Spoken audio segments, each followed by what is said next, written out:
다 같이 묵도하심으로 낮 예배를 함께 드리겠습니다.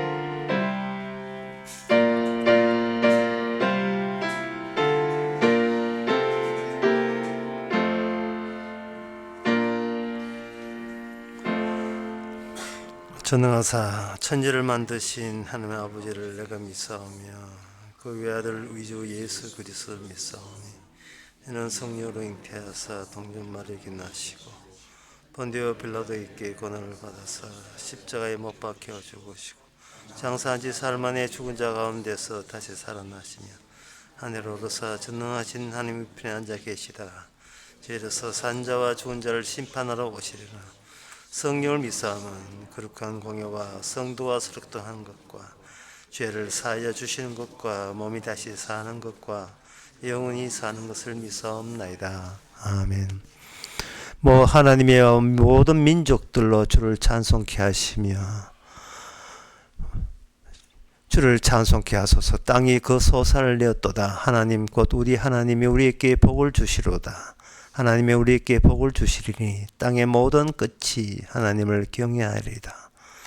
하나님의 아버지, 각양 좋은 것은 인간이 땅에서 생산한 것이 아니라 그저 하나님이 주시는 그것이 하늘의 은사가 세상에 어떤 것보다 귀한 것을 또 오늘 또 깨닫는 귀한 시간 되게 하옵소서.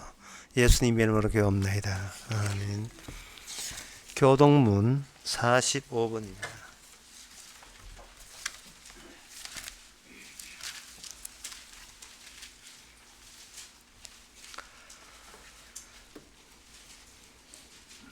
하나님이 세상을 이처럼 사랑하사 독생자를 주셨으니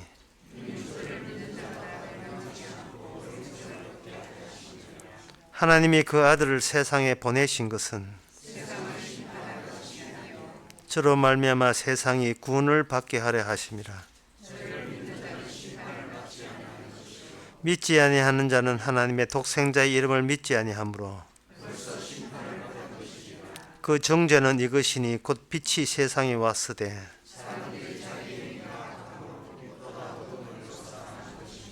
악을 행하는 자마다 빛을 미워하여 빛으로 오지 아니하나니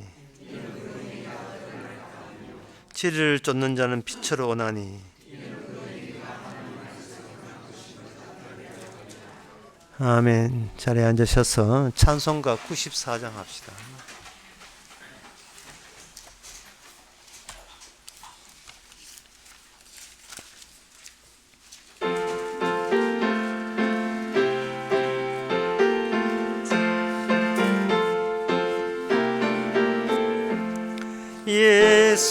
예수님은 누구신가? 우는 자의 위로와 없는 자의 풍성이며 전한 자의 높음과 잡힌 자의 구원되고 우리 기쁨 대신에 예수님은 누구신가? 원한 자의 사망과 우먼 자의 빛이시며 병든 자의 소순과 아픈 자의 수활되고 우리 생명 되시네. 예수님은 누구신가? 주한 자의 정함과 죽을 자의 생명이며 죄인들의 중보와 멸망자의 구원되고 우리 평화 되시네. 예수님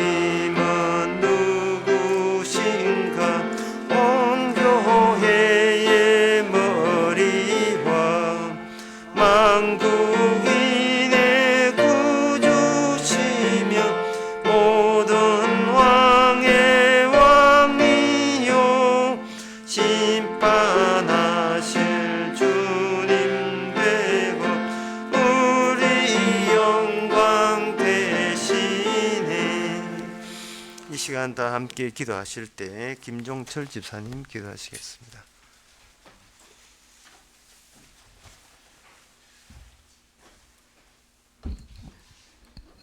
하나님 아버지 감사합니다.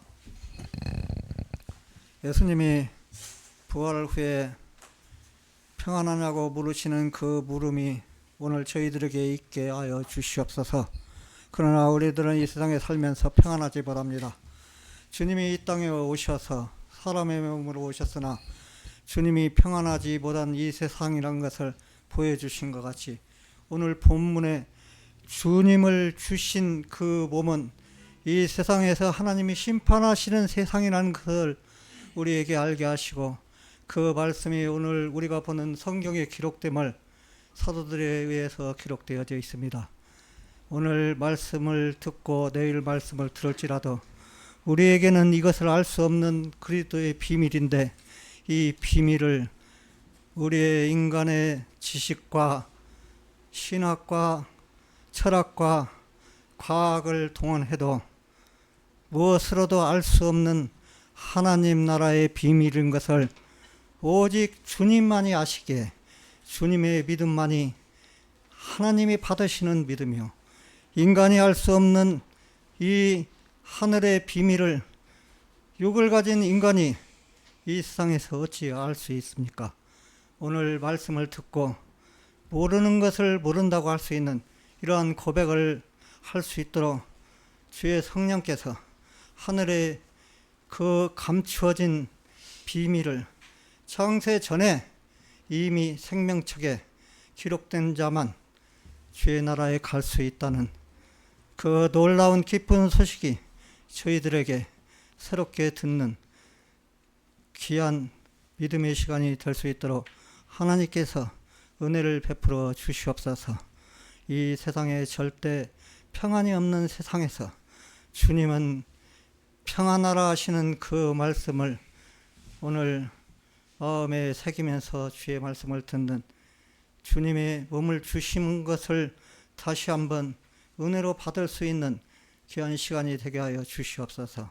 예수님 이름으로 기도드리옵나이다. 아멘.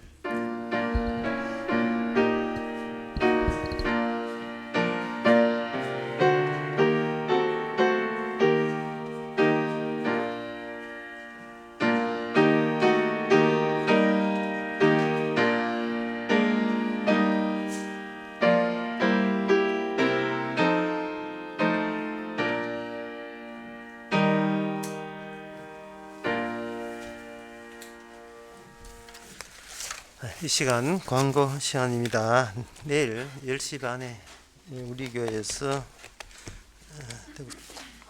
대구 성경 모임이 있습니다. 다른 광고 없으면 찬송가 208장 합시다.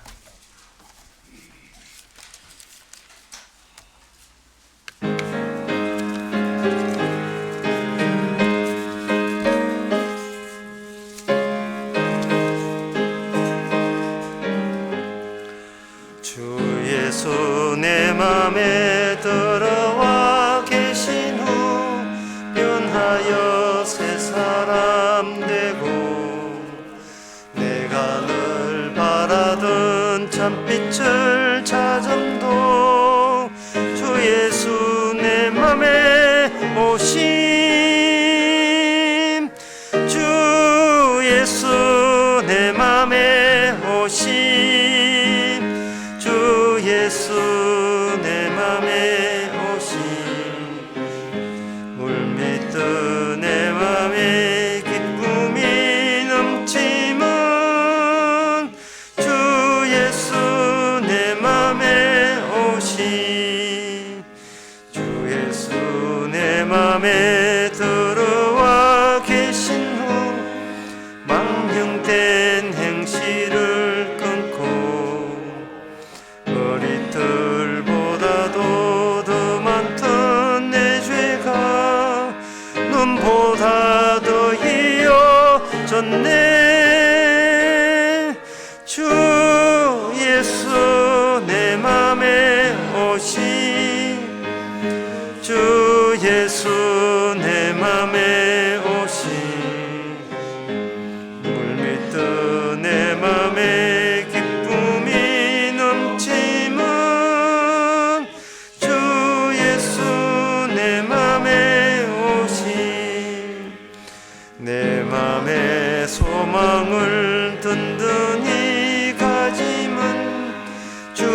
예수 내 맘에 오신 의심의 구름이 사라져 버림도 주 예수 내 맘에 오신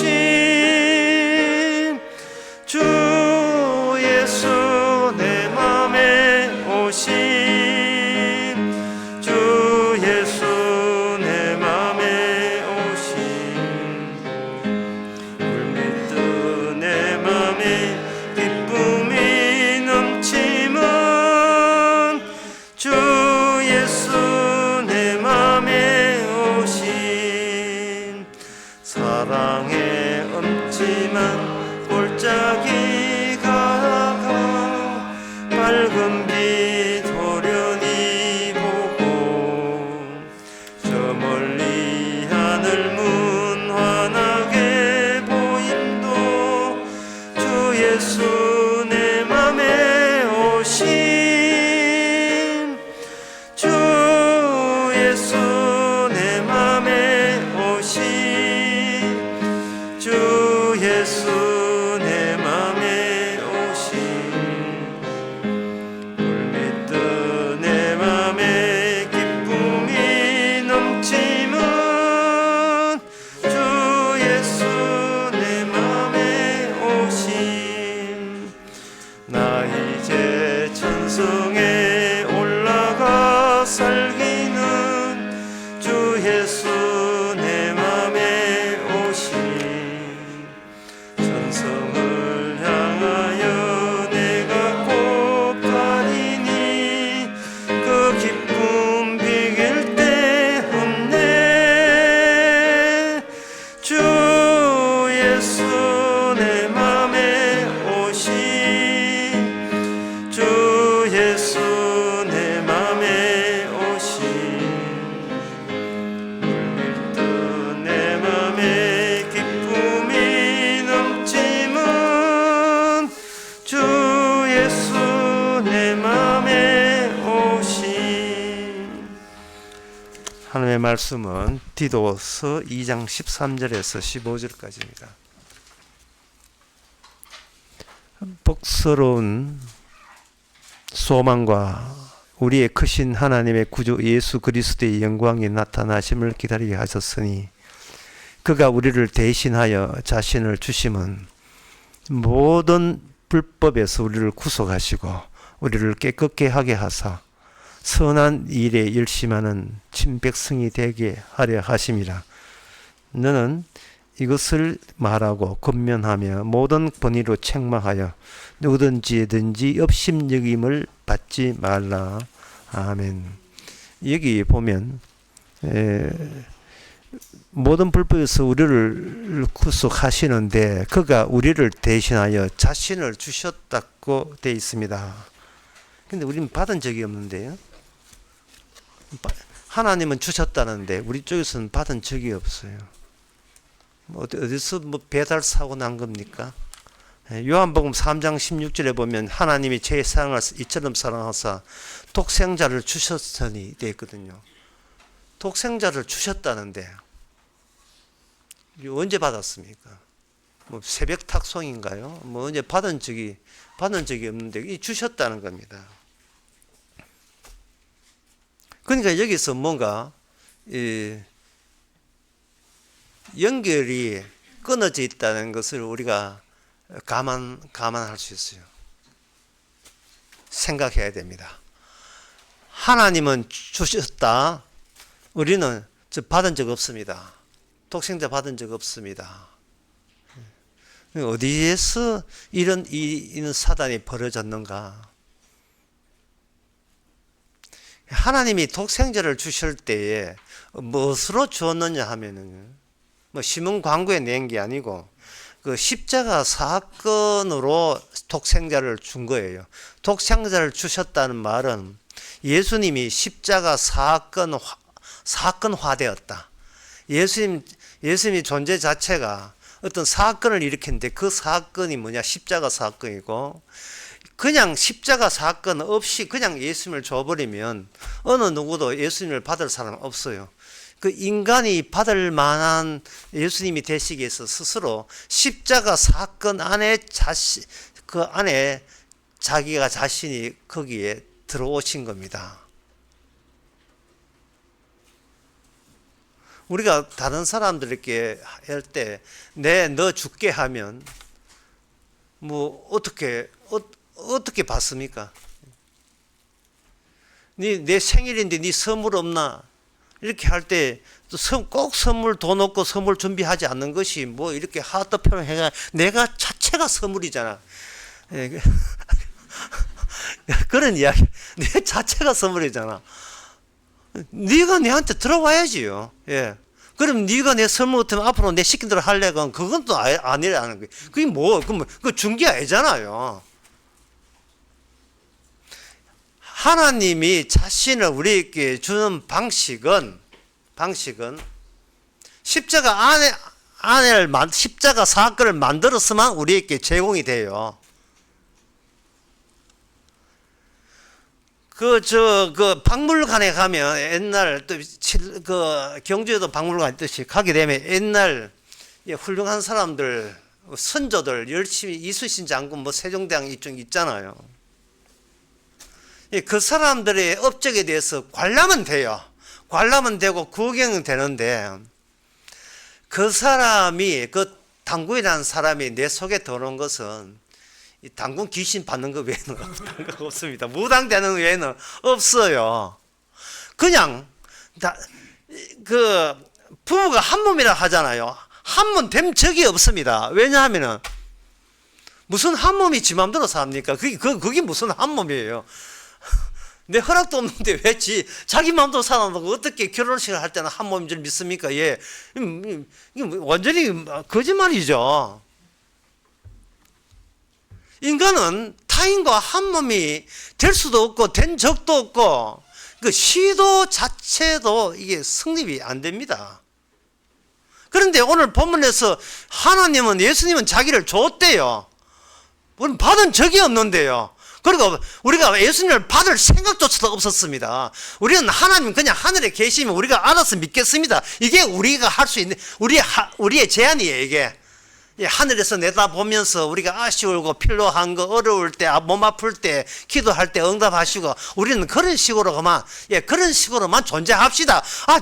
더 골치 아프게 가까이 하지도 맙시다. 이게 우리 생각이라니까요. 언제 진짜 주님 주시면 골치 아파요, 우리. 나다움이 날아가 버린대요. 그 사단을 어떻게 감당하실 거예요? 예? 이래와, 기 잡아 당기면서 이래와, 나와 같이 십자가 죽자. 이러면 골치 아프잖아요. 자식도 고등학교도 안 나갔는데 골치 아픈 이야기다니까요. 그리고 아가씨 같으면 시집도 안 갔는데, 지금 죽으라는 게 지금 시집도 안 갔는데요. 처녀로 죽으란 말입니까?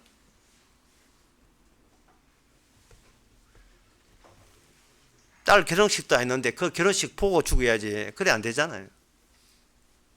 그래서 이 십자가 사건화 됐을 때 주께서 주신다는 말이 무슨 뜻이냐는 십자가 그 현장을 가봐야 돼요. 그 현장에 십자가 현장이 친절하게 성경에 나와 있습니다. 누가복음 23장 35절 39절이에요. 백성이 서서 구경하여 관원들도 비웃어 가로되 저가 남을 구원하였으니 만일 하나님의 택하신 자 그리스도이거든 자기도 구원할지라 하고 군병들은 이제 예수님을 이제 희롱하는 거예요. 신포도주를 먹였다 이래 이야기. 예수님 입에다가 신포를 먹였잖아요. 그렇게 가볍게 보지 마시고 신포도주를 머리 위를 갖다 부었다 보시면 돼요. 이 먹어라, 신포도주, 이 마취제 먹어라, 이래. 그래 보시면 되는 겁니다. 실제로 머리에 벗지는 않았지만 여기 39절에 보면 달린 행악자 중에 하나가 비방하여 가로되 너가 그리스도가 아니냐, 너와 우리를 구원하라 하되 이래 있어요. 그러니까 십자가 사건으로 갔을 때 거기에 같이 달린 사람이 두 사람이 있었는데 둘 다 강도였어요. 한쪽 강도가 말하기를 뭐냐? 당신이 구세주라면 나를 구원하라. 그러면 내가 당신 믿어줄 용의가 있다. 이래 이야기한 겁니다. 왜 우리가 독생자를 주었다고 되어 있지만 우리가 못 받는 이유가 뭐냐? 바로 이 십자가 현장에서 있었던 예수님을 비방한 그 강도의 입장이기 때문에 그런 거예요. 그래서 우리는 십자가를 이해할 때는 구원받은 강도로 이해하지 마시고 어디서 출발점을 하느냐 하면은 예수님을 비방하는 그 강도로부터 그 강도의 심정, 마음 자세 이런 것으로 그 십자가를 이해해야 돼요. 십자가를. 다시 말해서 우리 주님은 끝까지 나를 실망시키고 나에 대해서 어떤 책임도 지지 않는다는 것. 그런 예수다는 사실을 우리가 절감해야 됩니다. 이게 절감하지 아니하면 진짜 우리가 신자가 아니에요. 내가 20년, 30년, 50년 예수 믿었는데 그 예수님은 항상 나의 모든 인생을 좌절시켰다는 것. 그걸 명심해야 됩니다. 헛꿈 꾸지 마세요. 우리의 마음이 예수님을 비방하는 마음이 우리 안에서 있기 때문에 그 비방하는 마음에서 성경에서 이렇게 독생자를 주셨으니 저를 믿는 자마다 영생을 얻고 맨날 이야기해봤자 그냥 내가 인간성이 좋아서 한 믿어줄게 라는 고선에서 수독돼 있습니다. 머물 수밖에 없어요.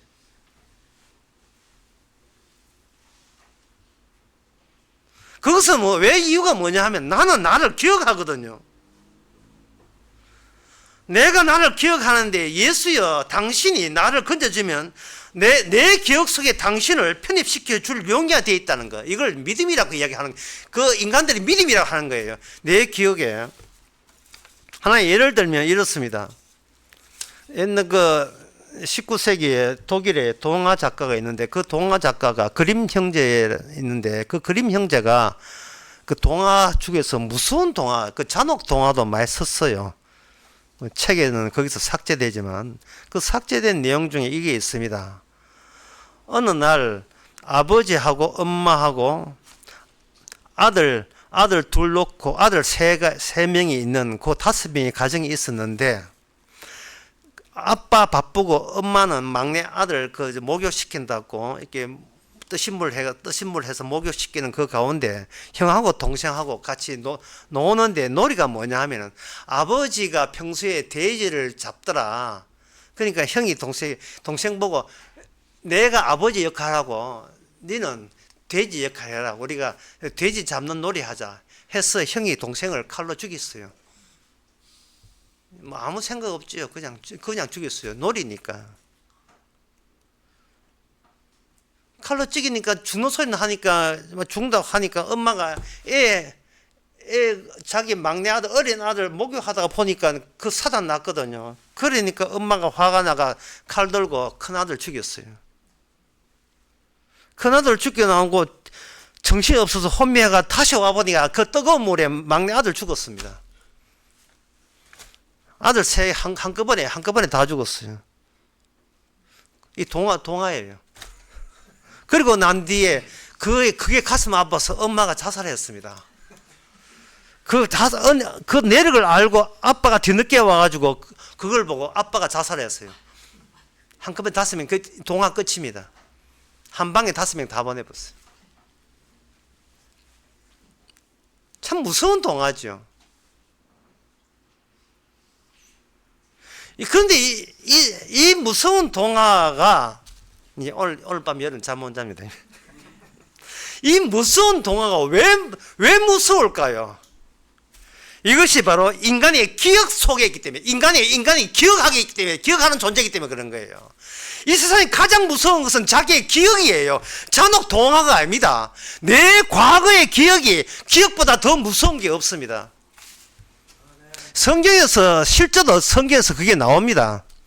마태복음 2장에 보면 베들레헴에 애들을 키우고 있었는데 베들레헴 동네에 아기 예수가 태어났어요. 그 다른 쪽은 아기에서 태어난 것도 몰라요. 그냥 자기가 그냥 키우고 있었던 거예요. 아기여서 태어난 것을 보고 제때 못 지켰던 화가 난 헤롯 대왕이 아기 예수가 얼추 아기 예수쯤 되는 그 밑에 애들 다 몰살시키기 위해서 2살 밑에 애를 베들레헴의 애들 다 죽였습니다. 그럴 때 그 18절에 라마에서 슬퍼하며 크게 통곡하는 소리가 들리니 라헬이 그 자식을 위하여 애곡하는 것이라. 그가 자식이 없으므로 위로받기를 거절했다라는 에레미야의 말씀을 여기에 성취가 되었다는 거예요. 이게 잔혹 동화 아닙니까? 이 동화가 팩트 아닙니까? 잔혹 팩트인 거예요. 그 2살 밑에 아기를 가진 엄마가 엄마에게 꽁꽁 숨겨놓은 절대적 가치를 지닌 가장 소중한 것, 그거는 누구에게나 다 있는 거예요. 누구에게나. 그런데 그게 누구 때문에 죽었다?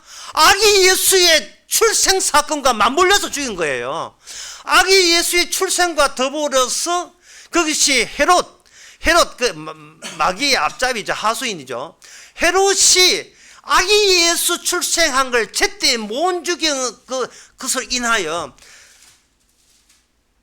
그걸 아기 예수 태어난 걸 계기로 해서 애꿎은 베들레헴의 아줌마들 눈물 다 만내기만 아들 2살 밑에 애들 다 죽었습니다.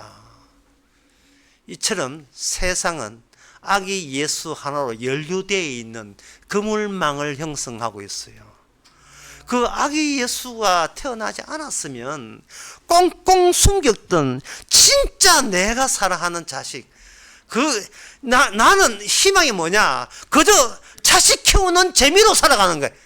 모든 인간은 자식 키우는 재미로 살아가는 거예요. 이거는 차라리 내가 내 목숨 달아나도 자식은 죽으면 안 돼요. 그 정도로 소중한 가치가 자식입니다. 자식은 나는 어쩔 수 있어도 자식은 어쩔 수 없어요.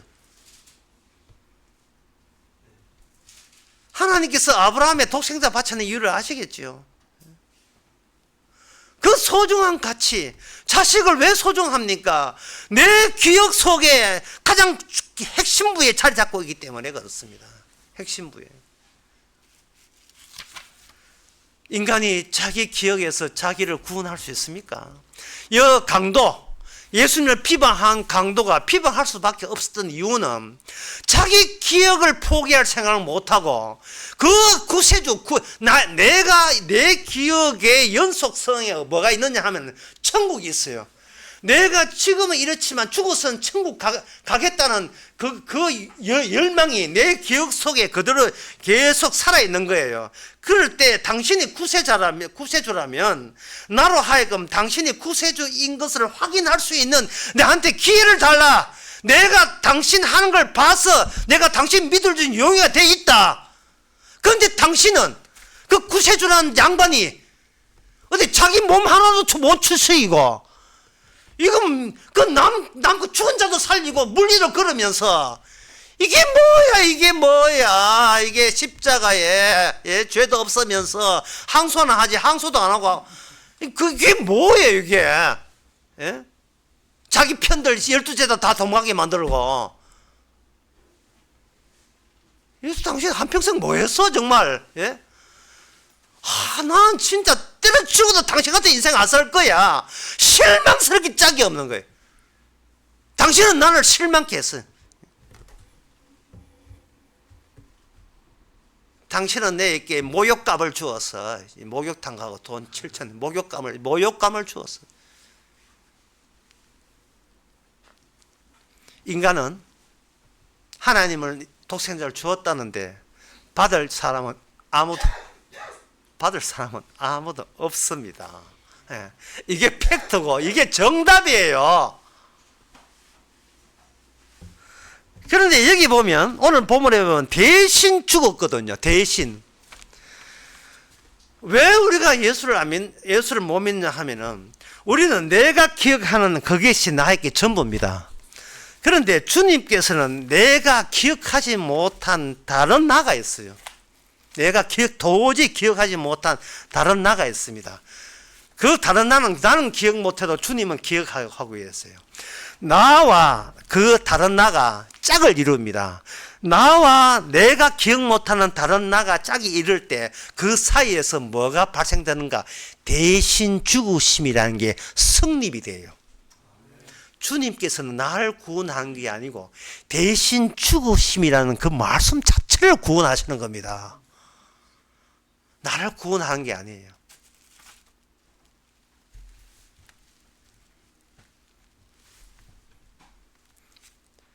그렇게 위해서는 우리는 다시 강도 사건을 다시 봐야 돼요. 강도 사건.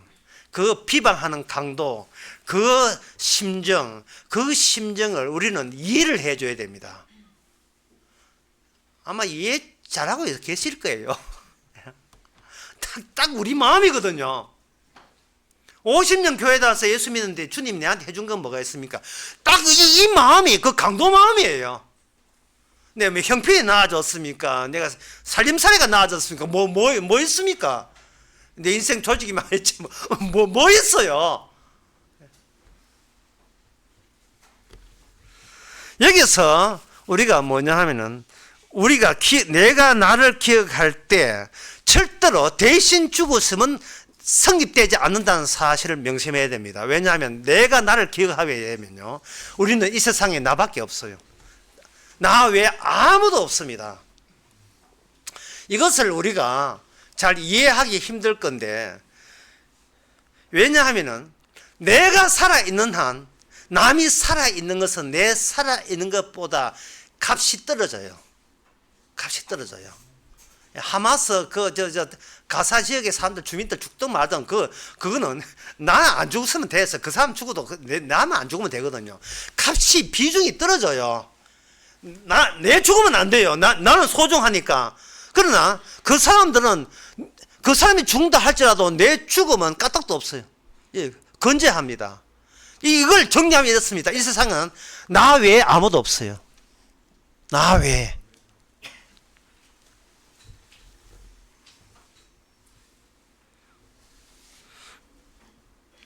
그래서 성경에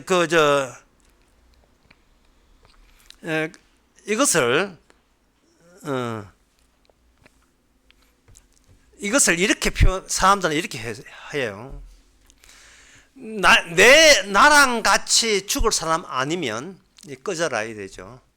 나랑 같이 내 아프고 나를 위로해 줄 마음 없거든.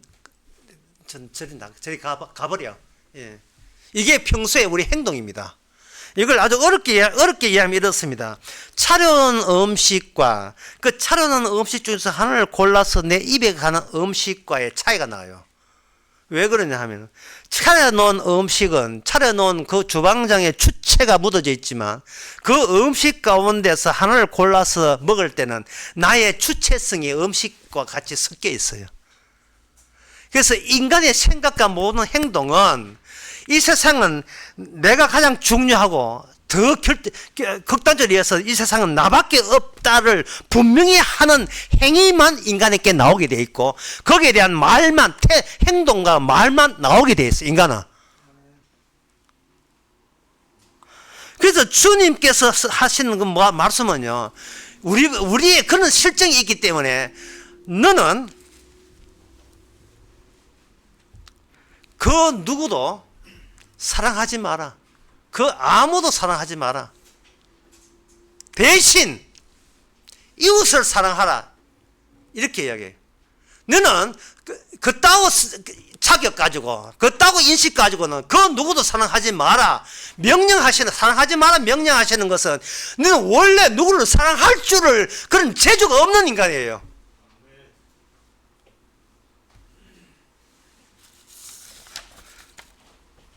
따라서 성경 말씀 백날 줘도 사랑할 수 없습니다. 인간의 소망은 딱 하나밖에 없어요. 절대적인 나의 안정성. 내가 이 땅에서 안정성을 추구할 뿐입니다. 그 안정성을 세상에서 무슨 용어로 하냐, 그걸 평화라고 이야기해요. 평화. 그 평화를 재밌게 하기 위해서는 사랑. 그래서 사랑과 평화 또는 평화와 사랑, 인간은 모두 이걸 원합니다. 그런데 그 평화롭고 안정성이 고정적인 거, 그런데 그 인간이 내가 기억하는 나는 서서히 지금 죽어가고 있어요. 썩어가고 있어요. 내 가만히 있을 때 건드리지 마라. 안 건드립니다. 안 건드리는데 조금씩 거울을 보세요. 여러분의 모든 얼굴과 신체는 점점 더 썩어가고 있어요. 무너져 내가고 있습니다. 그게 평화입니까? 그게 평화예요. 죽음을 누가 이깁니까? 강도가 예수한테 그렇게 비방한다고 본인이 안 죽어요. 아무 대책 없어요. 인간 아무 대책 없습니다.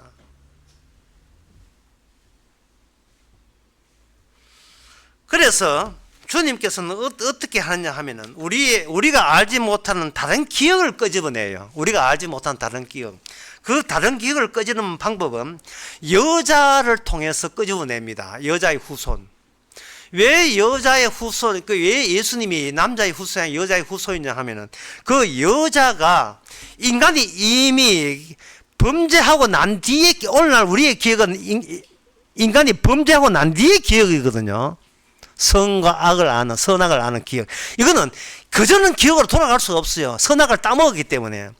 그러나 주님께서 처음에 여자가 그 행위를 했던 그 여성이 그 행위를 해서 이제는 다시 되돌아올 수 없는, 진짜 인간은 될 수 없는 그런 비극적이고 썩어가고 죽어가고 있는 인간, 그러면서 고집은 있어 가지고 선악으로 지 잘난 체 하는 그 인간, 자기의 우기는 인간, 나는 나답고 고함치는 그 인간, 그 이전에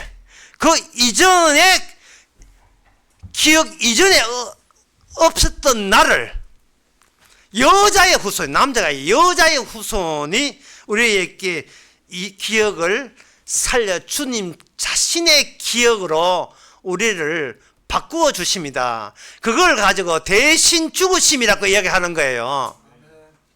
그걸 대신 죽으심입니다. 왜냐하면은 이건 좀 어려운 이야기인데 좀 들으시기 바랍니다.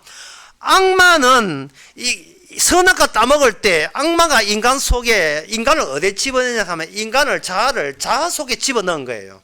인간으로 하여금 인간 속에 깊숙이 집어넣은 거예요.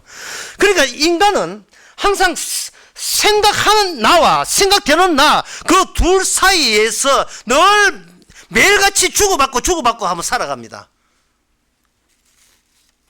모자란 나와 이상적인 나, 내가 되고자 하는 내 소망하는 나 사이에서 그 안에 갇혀서 빠져나오지를 못해요. 마귀가 그렇게 한 거예요. 마귀가 그렇게 할 수밖에 없는 이유가 마귀가 원래 존재가 그런 존재이기 때문에 그렇습니다. 이 마귀는 항상 어디서 나왔느냐를 봐야 돼요. 요한계시록 9장 1절에 다섯의 천사가 나팔을 부으며 내가 보면 하늘에서 땅에 떨어진 별 하나가 있는데 저가 무저갱의 열쇠를 받아요. 무저갱의 열쇠를 받아 떨어진 별이에요. 악마죠. 악마가 감옥에 있는 이 무저갱이라는, 무저갱 뜻은 뭐냐? 바닥이 없는 감옥이에요. 한없이 떨어지는 거예요. 저주 쪽으로. 거기에 열쇠를 하니까 잠시 동안 거기에 있는 자기 쫄개들이 거기서 막 쏟아져 나온다는 그 대목입니다. 그럼 악마는 이미 감옥에 갇혀 있는 상태예요. 악마 자체가 그렇고 그 악마의 쫄개 귀신도 그렇고, 이 특징이 뭐냐? 하나님의 여자의 후손에 의해서 뱀의 머리를 친 순간 악마는 이미 어떠한 새로운 시도를 할 수 없는 한정된, 확정된, 고정된 운명을 지니게 돼요. 자기 안에 갇혀버리는 거예요. 무정한 안에, 자기 선악체계 안에 갇힌 거예요. 선악 지식 안에 갇혀버린 겁니다. 그 선악 지식이 자기를 고발하죠. 늘 저주하지요. 그게 인간도 마찬가지예요. 그래서 인간은 검은 보자기 안에, 거기에 자기라는 검은 보자기 안에 담겨 있습니다. 그래서 말합니다. 내가 뭘 하면 여기서 탈출할 수 있을까요? 탈출 안 됩니다. 복음을 가지고 기쁜 소식을 하죠. 참 기쁜 소식을 해요. 기쁘다, 나를 구원하다니, 예, 믿습니다, 이러고 있다며. 근데 그 기쁜 소식이 성화돼가니까 슬픈 소식이 변했어요. 자기가 자기를 측정하는 거예요. 내가 어디까지 왔나, 어디까지 착하냐, 얼만큼 내가 퇴보했냐. 그게 자기한테 너무 부담이 되고 이게 침이 돼가지고 도무지 내가 나에서 벗어날 수가 없는 거예요. 내가 나에서, 예? 나는 구원을 받아야 되겠고, 내가 아는 것은 착해야 되고 나쁘지 하면 안 된다, 그거는 알고 내가 나를 감당을 못하는 겁니다. 나만 이 갇혔는가? 자기만 갇힌 게 아니에요. 자기 가르치는 목사도, 그 교회 목사도 갇혔고, 주변의 모든 사람이 더 잘나지 못해가지고 다 갇혀 있는 거예요. 꼭 완전히 무지개. 그분 보자기에 다 쌓여 있어요. 그저 최선 노력만 할 뿐이에요.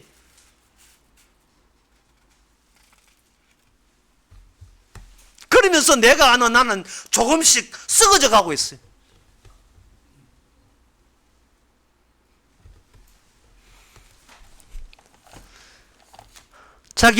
자기로부터 벗어나지 못한 애가 구약에 한 군데 나옵니다. 사무엘상 28장 7절. 악신 들려서 사울에게 창을 던졌던 그 사울 왕이 자기로부터 벗어나지를 못했어요. 자기 내부에 대외적으로 오직 하나밖에 없는 자기죠. 자기를 지키는데. 그러니까 그동안 다윗 네가 없어도 나는 사무엘에 있잖아 했는데, 사무엘이 죽으니까 사무엘부터 오는 하나님의 계시도 끊어졌어요. 이제는 남은 것은 내가 나를 지키는 이외에는 대안이 없습니다. 자, 믿는 사람들, 복음을 독생자를 주셨다는데 받은 적이 없는 사람들이 그런 독생자가 없이도 나는 내 혼자 살 수 있다고 본 거예요. 그러면 그들이 가는 곳은 어디냐? 빈 공간? 아닙니다. 사울이 죽을 때에, 사울이 죽기 직전에 어디를 가냐? 엔돌에 갔어요. 엔돌이라는 지역에 가니까 신접한 여인이 있습니다.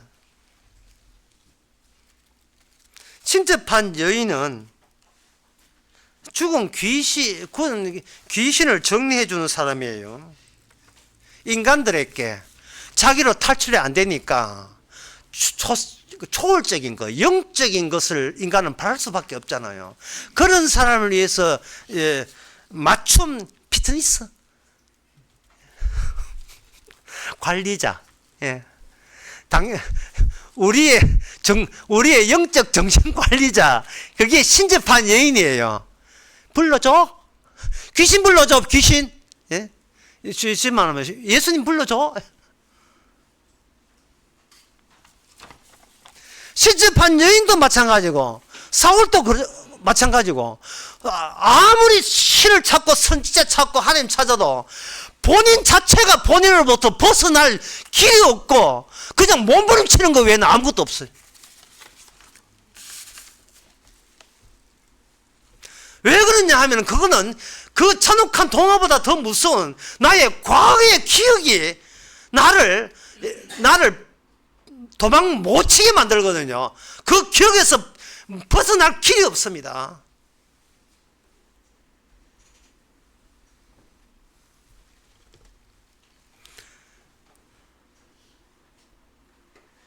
인간의 자기 자신을 자기가 속이기 위해서 영적인 생활, 교회 다니면서 기도 열심히 해서 은혜 받고 하는데 그건 속임수잖아요.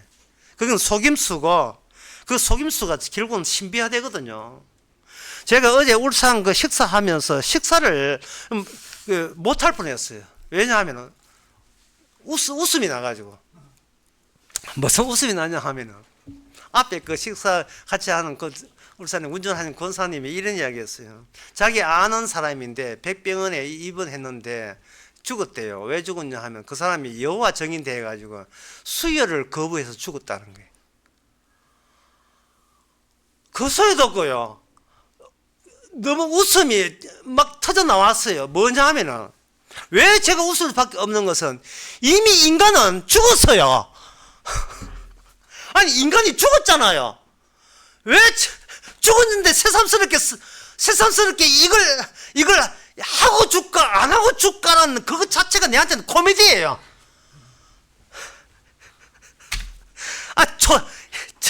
죽은 초상화에 색깔 칠한다고 그게 삽니까, 인간이? 얼마나 웃었는지. 종교 자체가 코미디 같아요, 코미디. 이미 태어날 때부터 이미 죽어 있잖아요, 죽어. 낙원에서 끊어지잖아요. 이미 죽었는데, 뭘 살렸고 시도한다는 자체가. 얼마나 이게 인생이 사는 게 재미가 없었으면, 교회 나오겠나 싶어요. 교회 나가 이것저것 해보겠어요. 얼마나 재미가 없었으면. 죽었으면 그냥 죽으면 되는 거예요, 이거야. 예? 떨어진 낙엽이 낙엽 만난 거예요. 여호와 정의, 떨어진 사람이 여호와 정의라는 그 집 낙엽을 만난 거예요. 둘 다 떨어진 거예요. 이 가을철에 실감 나지요. 밟아도 아무 낑긋을 못하는 낙엽. 그러면 주께서 이 대신 죽으시면 뭐냐? 대신 죽으시나 하는 것은 죽지 못하는 너를 대신해서 내가 같이 죽여줄게. 이깁니다. 이게 대신 죽음이에요. 네가 죽었다는 것을 확인 못하잖아. 내가 대신 죽여줄게. 구원이고 생각하지 마. 대신 죽여줄게. 죽여주게 되면 여자의 후손 되시는 그분이 죽여주면 우리가 기억하는 그 이전에 나가 있어요. 그 이전에 나가 구원받는 나예요. 왜? 주님의 기억에 있으니까. 내 기억에서 주님의 기억으로 전환되는 거예요. 그때부터 우리는 뭘 아느냐? 하나님이 독생자를 주셨으니라는 말, 그 말씀이 무엇과 관련되어 있다는 사실을 우리가 알 수 있어요. 그게 뭐냐? 요한복음 3장에 보면 나옵니다. 독생자를 주셨다는 거예요. 이게 주셨는데 누구한테 주었느냐 하면 18절에 보면, 네, 그 정죄는 이것이 빛이 세상에 왔으되 사람들이 행위가 악함으로 빛보다 어두움을 더 사랑한다 했어요. 그러니까 독생자를 누구한테 줬느냐 하면 어두움한테 준 거예요. 어두움한테. 내한테 준 게 아니고 어두움한테 줬다. 어두움. 그럼 빛은 뭐고 어두움은 뭐냐? 어두움부터 먼저 이야기합니다. 예. 어둠이 뭐냐 하면은 악을 행하는 자마다 빛을 미워하여 빛을 오지 않으니 이는 그 행위가 드러날까 하며요. 어둠이 뭐냐 하면은 내가 하는 행위에 대해서 기억하고 있는 게 어둠이에요. 교회에 나와서 11조하고 예배 참석하고 내가 이렇게 선교하고 이게 어둠이라고. 이게 죄라고요. 죄.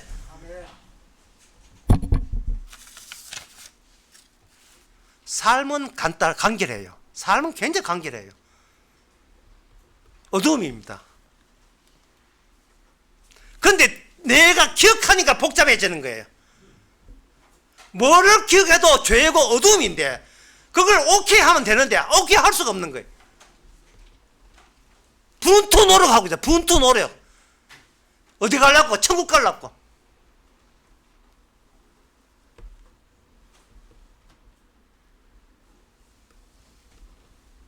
무엇을 했든 무엇이 되었든 죄입니다. 그러니까 우리가 주의 말씀을 떠날 수가 없어요. 떠날 수가 없어요. 뭘 해도 죄니까 죄라고 알려주는 그 말씀을 떠날 수가 있습니까? 못 떠나지요. 떠날 수가 없어요. 주님을 못 떠나요. 교회는 떠나도 주님을 못 떠납니다. 말씀은 못 떠나요. 왜? 모든 게 간결해지니까. 모든 게 간결해져요. 그러면 그 말씀이 뭐냐? 대신 죽었다는 그 한 사실, 독생자를 주셨다는 그 사실, 어느 누구도 기존에 내라면, 옆에 있는 강도, 비방하는 강도라면 절대로 받을 수 없는 거예요. 절대로. 대신 죽음도 안 받아요. 뭐 내가 인생 내가 알아서 하지 뭐 왜 대신 죽으십니까? 그렇게 친절을 베풀지 않아도 돼요. 내 인생 내가 착하게 거룩하게 바르게 살 거예요. 이게 우리의 고집입니다. 왜? 나의 가치가 그 가치니까. 주의 말씀은 뭐냐면 진단기 동시에 치료기예요. 에너지 부스터 딱 껴놓고 숟가락 같은 거 가지고 쭉 합니다. 쭉 밀고. 여보 어때요? 아무렇지 않네. 이거 어때요? 아! 바로 고기네. 고기라. 고기 아픈데래. 알로에 바르고 이제 쭉 30분 하고 하면 되게 좋아졌다. 진단과 더불어 치료가 되는 거예요. 진단과 더불어서. 죄가 나타난다는 것은 이미 치료되고 있습니다는 거예요. 방향성, 당신의 인생은 치료되는 쪽으로 가고 있다는 것입니다. 그러니 행동은 인생은 개차 많고 엉망이지만 방향이 내 기억이 아니고 주님 기억 쪽으로 가고 있다면 여러분 복 받으신 겁니다. 이게 그 마태복음 7장에 보면 나오는 말씀이에요.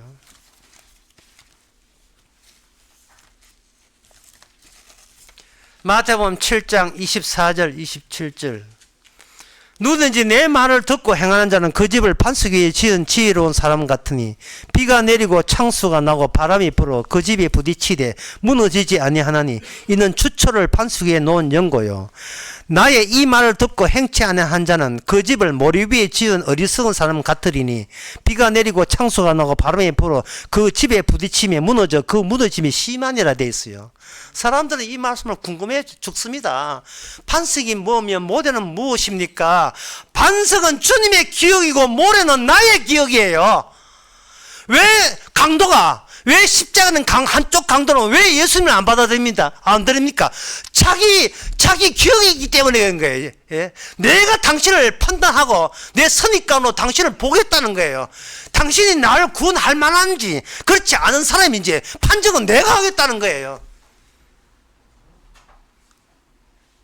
자기 기억의 가치를 나는 못 놓지를 못하겠다는 겁니다. 그런데 이 구원받은 강도로 옆에 있는 친구 보고 하는 말이 네 그런 소리 할래? 네 기억 내 기억 다 니도 똑바로 알듯이 우리 죄인이잖아.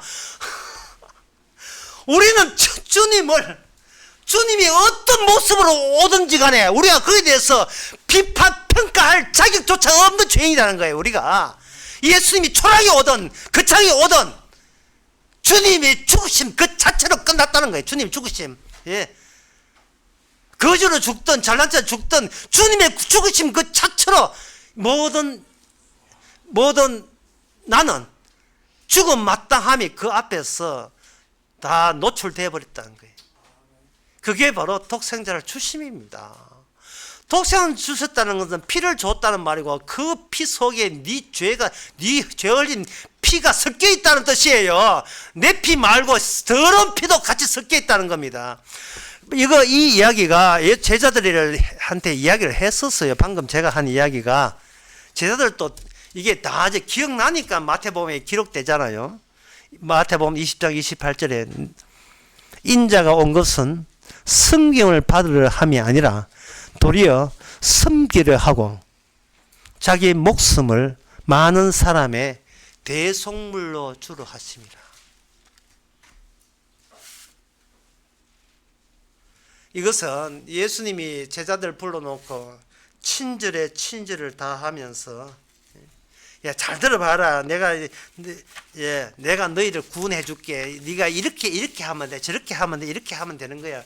이렇게 해도 이게 안 됩니다. 왜냐하면 주께서 이렇게 저렇게 하는 이렇게 저렇게가 이게 인간이 행할 수 있는 걸 이렇게 저렇게 주신 적이 없어요. 어떤 분이 저한테 성경 기절을 질문한 적이 있습니다. 질문했었습니다. 마태복음 5장에 나온 말씀을 질문했어요. 이 질문을 여러분 말씀을 듣고 여러분 마음대로의 답변을 한번 생각해 보세요. 너희가 세상의 소금이니 소금이 만일 그 맛을 잊으면 무엇으로 하리요. 마태복음 5장 13절에 나온 말씀. 그 다음에 너희는 세상의 빛이다.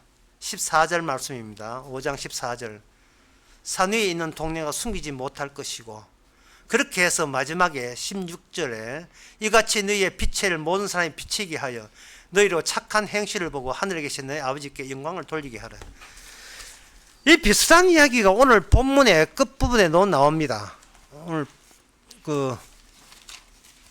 오늘 본문 여기 디도스 2장 14절 15절에 보면 그가 우리를 대신하여 자신을 주시면 모든 불법에서 우리를 구속하시고 우리를 깨끗하게 하사 선한 일에 열심하는 친백성이 되게 하시며. 요 대목과 마태복음 5장 너희로 착한 행실을 보고 하늘에 계신 너희 아버지께 영광을 돌리게 하라. 이 대목에서 이게 무슨 의미냐 하는 거예요. 이게 무슨 의미냐 하고 질문하는 그 자체가 저는 귀하게 봅니다. 왜냐하면 이거는 질문할 게 아니잖아요. 이미 악마로부터 선악 체계를 갖고 있는 사람들 같으면 이 해석에 대해서는 이거는 이런 다른 의견이 추워도 있을 수 없는 너무나 명백한 말씀처럼 들리지 않습니까? 네 착하면, 야, 네 되게 착하대. 네 어떻게 해서 착했어? 하나님의 은혜 주셔서 착해서. 그래, 나도 네 착한 걸 보고 내 하나님 믿을게. 달랑 이거지요. 달랑 이 이야기처럼 들리잖아요.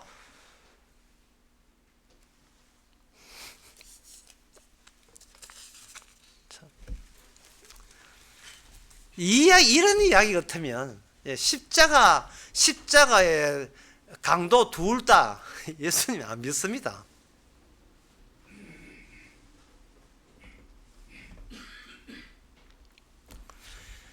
이 대목을 생각해서 다시 대성물, 대신 죽으심을 다시 한번 생각해 봅시다. 대신 죽었다는 것은 이런 뜻입니다. 한쪽을 보고 뭘 보냐면 너는 그렇게 했어도 안 되고 이렇게 해야 되고 너는 저렇게 살았어도 안 되고 이렇게 살아야 돼 라는 말을 한쪽 보고 이야기하는 거예요. 그러면 듣는 쪽이 뭐냐, 이렇게 해서는 안 되고 이렇게 하라, 이렇게 살아서는 안 되고 이렇게 하라 할 때 이렇게 해서는 안 된다를 대속을 받는 쪽이 어떤 소리부터 먼저 순서상 먼저 들으려냐, 너는 그렇게 살아서는 안 돼가 먼저 들려와야 돼요. 인생 그렇게 사는 게 아니야가 먼저 들려와야 된다고 이게. 그렇게 하면 안 돼가 먼저 와야 돼요. 그게 뭐냐는 거예요. 왜 주님이 우리 보고 넌 그렇게 살면 안 되는 걸 왜 먼저 이야기할 때 그건 먼저 이렇게 해서는 안 된다는 그 내용이 뭐냐는 거예요. 그 내용은 대신 죽으심을 방해하고 대신 죽으심을 쓰잘데기 없는 쓸데없는 일로 여기는 그런 요소가 네 안에 이미 장착되어 있다는 겁니다. 인간은 기계입니다. 악마가 시키는 대로 움직이는 기계예요. 악마는 이미 추방되었습니다. 그리고 에덴 동산에서 인간은 이미 추방되었어요. 추방되었다는 말은 추방된 존재라는 것은 주께서 끝까지 추방된 존재로 본다는 것이고 추방할 만한 이유가 있었다는 거예요. 그 추방하는 이유가 뭐냐? 네가 감당도 안 되는 네가 선악 지식을 가졌던 자체가 네가 천국에서 추방돼야 마땅하다는 거예요. 근데 문제는 그걸 선악을 없앨 방안이 없다는 거예요. 우리 속에서. 이게 옳고 그러다는 것을 제거할 방안이 없어. 이게 마귀가 집어넣어 가지고. 따라서 우리는 언제 죽어도 이상할 게 없어요. 언제 죽어도.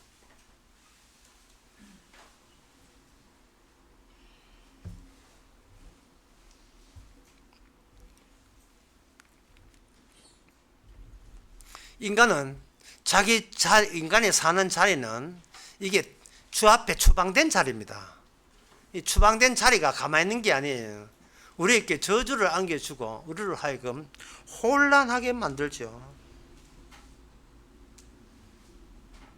이 혼란이란 말, 다시 말해서 우리에게 혼란이 일어나지 아니하면 인간은 자기로부터 벗어날 수가 없습니다. 자꾸 우리는 안정성, 고정성, 평화, 평온 이걸 추구하기 때문에 혼란이 나게 되면 이거는 뭐 우리한테 안 일어나야 되는 것처럼 착각하고 있어요. 주님께서는 우리와 한 팀을 이룹니다. 한 팀을 이루기 위해서는 기존에 나와 이게 떼낼 필요가 있어요. 떼내는 방법은 너 그렇게 살아서는 안 돼가 주어져요. 너는 그렇게 살아서는 안 돼. 그래서 이 대신 죽으심을 위해서는 반드시 죽어야 될 인간과 그리고 그걸 위해서 대신 죽으신 분, 그게 하나의 짝을 이룰 때 대신 죽음이라는 것이 성사가 돼요. 성립이 된다고요. 그 일에 여러분들이 참여하고 있다면 여러분들은 복 받은 겁니다. 그러면 어떻게 하는가? 하나님께서 인간으로 하여금 인생을 죽음에 얹혀 살도록 만들었어요. 인간의 사는 걸. 그러니까 죽음이 살아있다는 걸 보여주기 위해서 그 위에 잠시 얹혀 있는 게 인생이라는 거예요. 그럼 뭐가 살아있는가? 내 사는 게 살아있는 것이 아니고 영원한 것이 내 밑에서 살아있죠. 그게 죽음이에요. 저주예요. 저주 위에 약간 붕 떠인 상태에서 우리가 살아있는 것처럼 그걸 보면 살아있는 보이는 겁니다. 그래서 그 소금이다, 이 빛이라 하는 것은 다시 하면 우리의 토대, 우리의 기반에다가 이게 죽음을 집어넣는 겁니다. 왜 그렇게 하냐 하면은 이게 악마와의 싸움, 여자의 후손과 뱀의 후손 싸움에서 그 두 인간은 그동안 악마의 기계였거든요. 이제는 주님의 기계가 되는 거예요. 근데 이 주님과 악마의 둘 다 각기 자기가 나왔던 원천으로 사람들을 사로잡아서 끌어당기고 있어요. 가자, 우리 집으로. 계속 그게 인간의 두 종류의 방향성이에요. 십자가 달리를 쓸 때 두 강도가 있었는데 한 강도는 기어이 악마가 자기 집으로 데려가고 한쪽 강도는 주님께서 자기 집으로 데려가는 겁니다. 그 방향을 주께서 끌어당기는데 한쪽은 뭐냐 하면은 한쪽은 네가 잘하는 것을 하면 된다는 것이 악마 쪽이에요. 네가 할 수 있는 거. 그러니까 제가 울산 강의에서 그런 이야기 했잖아요. 울산 강의에서 하나님의 말씀을 들으면 구원받는다고 생각하는데 마귀가 어디 바보입니까? 울산 강의 들으시면 아시죠? 말씀 밑에 뭐가 있다? 말씀 밑에 악마의 해석이 같이 품어서 우리에게 말씀을 제공하는 겁니다. 기존에 내가 살고자 하는데 부합되도록 내 소망을 달성하는 쪽으로 네가 그 말씀을 해석하도록 내가 해석할게. 이게 마귀가 그렇게 함으로써 우리를 악마 쪽으로 끌고 가는 거예요. 여러분들이 그 성경을 보면서 다시 한번 생각해 보세요. 이 오늘 마태복음 5장 이야기가 누구 보고 이야기했는지 12제자 보고 이야기했죠.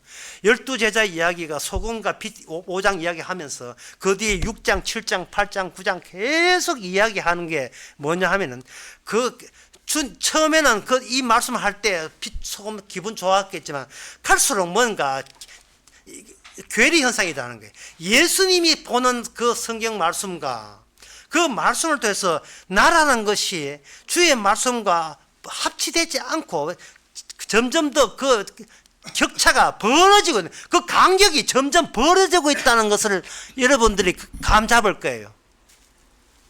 마태복음 20장 28절 마찬가지예요. 누가 우리 중에 내 아들을 하늘나라 높은 자리에 앉게 해달라 할 때 나온 말씀이에요. 점점 더 벌어지는 거예요. 이 간격이.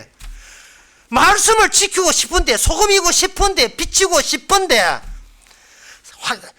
주께서 주신 환경 자체가 우리가 이 죽음이라는 것을 견디지 못하게 만들어서 살고 보잔 쪽으로 나갈 수밖에 없게.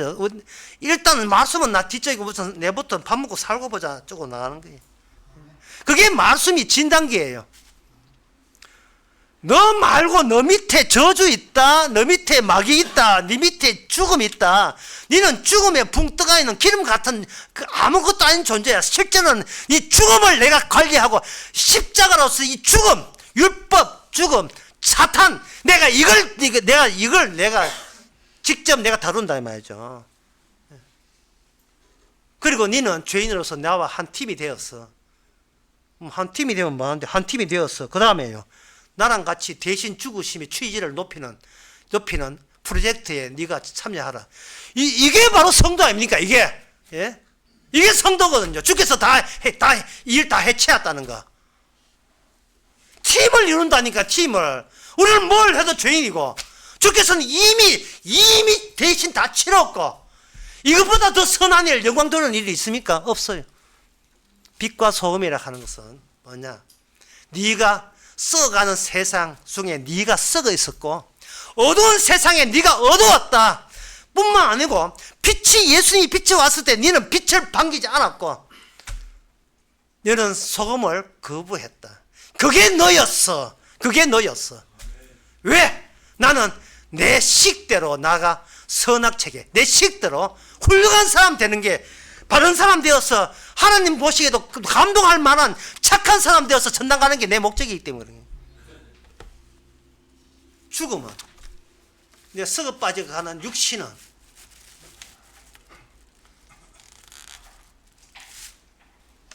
사람이 아프면 왁 하는 거, 왁만 나와요.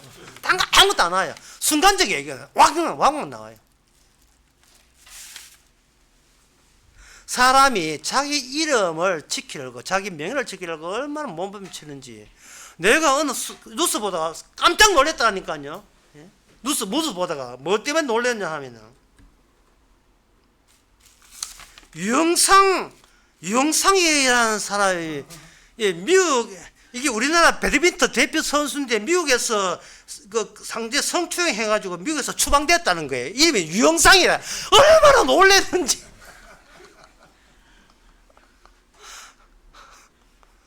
뭐 김진태 같으면 안 놀래요. 예, 아는 사람이거든요. 이름 좀 들어봤죠, 그 이름. 그 이름이다, 저 이름이나 전부 다 하나님 앞에 추방된 이름인데 주의 이름 알잖아요. 근데 주의 이름도 아닌데 우리는 왜 그렇게 거기에 집착합니까? 왜 나에 집착해요? 정답은 어두움이니까요. 그래서 우리는 단짝이에요. 주님하고 피하고 단짝이에요.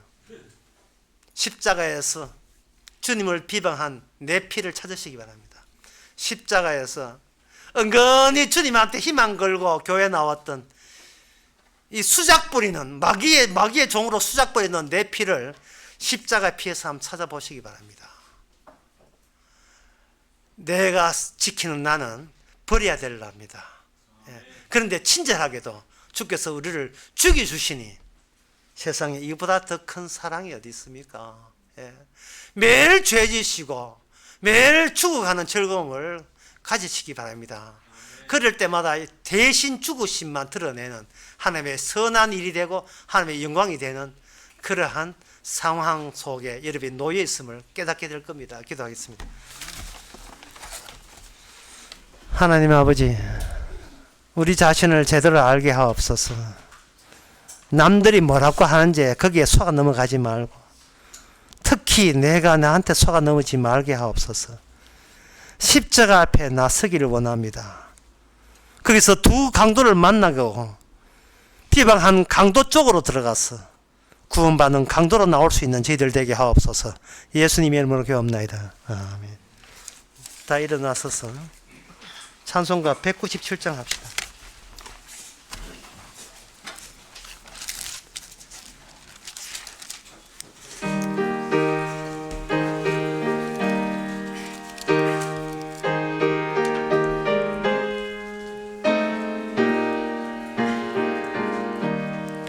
이 세상 험하고 나 약하나 늘 기도 힘쓰면 큰 권능 얻겠네.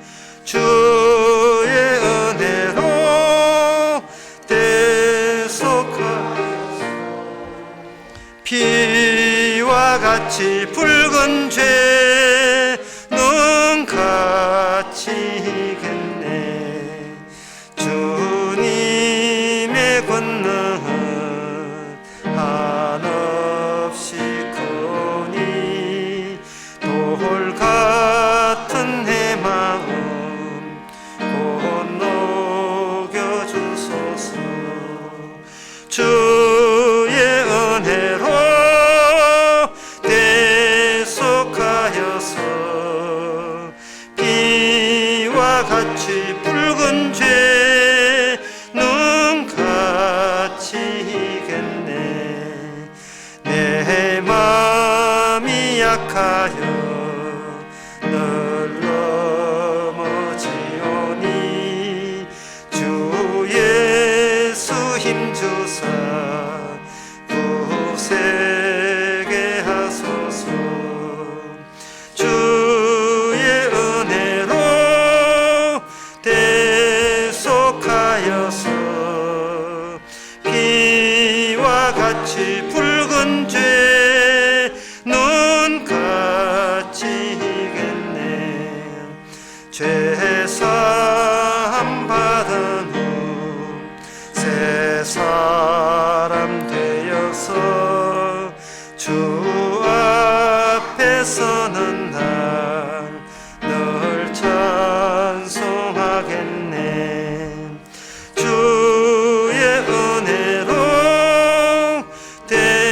대속하여서 피와 같이 붉은 죄는 갇히겠네.